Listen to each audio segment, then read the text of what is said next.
Today I'm going to talk about one theory in education that has had a big impact on the classroom. It's the theory of multiple intelligences. Multiple means many. Intelligence is difficult to define.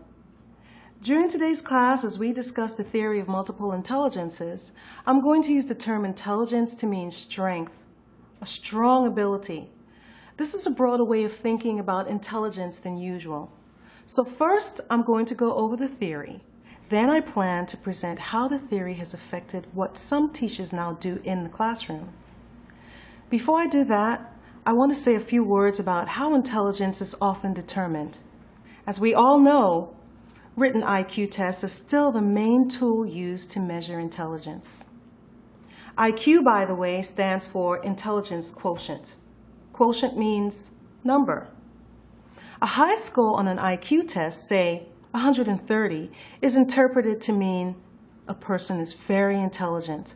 A score of 100 is average. However, many factors can affect someone's score, including cultural background, education, or even the fact that they aren't good at taking tests. For these reasons, some people say traditional IQ tests don't accurately measure intelligence. Another reason to question IQ tests is the theory of multiple intelligences. Harvard University's Dr. Howard Gardner and others have explored the notion that we each have many types of intelligence. What makes us different from one another is which intelligences are stronger. Now I'm going to present 9 intelligences they have identified. Keep in mind that they say we each have all of these intelligences. The first is verbal intelligence. People with strong verbal intelligence can speak and write well. This type of intelligence is valued in most schools and on written tests. The second is mathematical intelligence, the ability to work well with numbers and diagrams. Think of someone who uses logic to solve problems and make decisions. The third is musical intelligence. People with strong musical intelligence, they feel sound, they feel music, they connect to sounds around them. Are you with me so far? Okay. The fourth is artistic intelligence. People with strong artistic intelligence are sensitive to color, light, and shapes. They are good at drawing, painting, fashion, lots of creative things. The fifth kind of intelligence is spatial. We use spatial intelligence to create mental images to remember information. Think of someone who understands charts and maps easily, who has a good sense of direction and doesn't get lost on mountain hikes. The sixth is kinesthetic or body intelligence. It's related to moving, to learning, and remembering information by doing. The seventh is interpersonal intelligence. That's inter, means between people. It's knowing how to work well with others in social situations like work or school. The eighth is intrapersonal intelligence.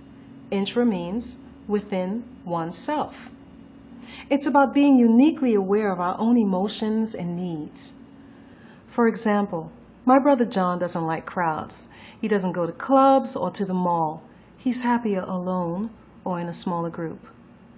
The ninth kind of intelligence is nature intelligence, understanding one's connection with nature and the environment.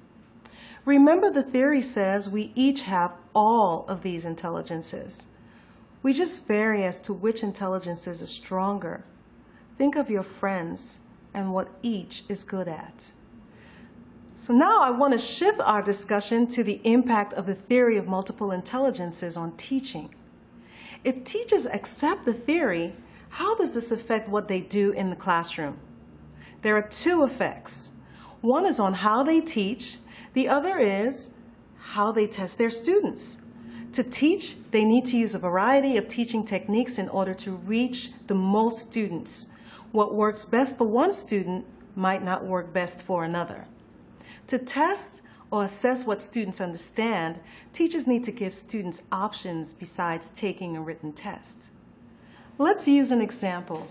As I give the example, I want you to write down the intelligences you can identify, okay? So a teacher, Mrs. Sanchez, wants to teach her students about trees.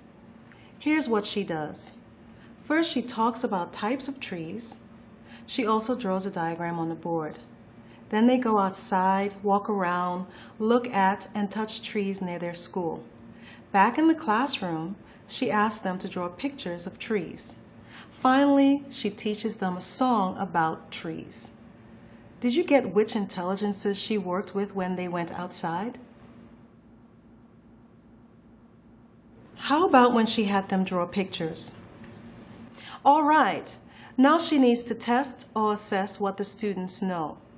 She gives them choices.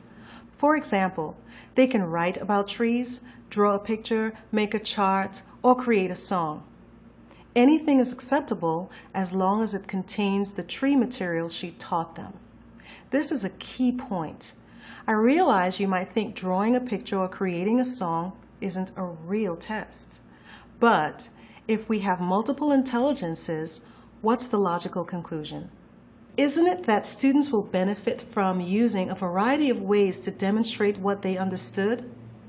A written test may not be the best way to assess every student. This brings up the whole issue of standardized tests and whether they discriminate against students who don't have strong verbal and mathematical intelligences. For next time, think about this with regard to what you've heard today.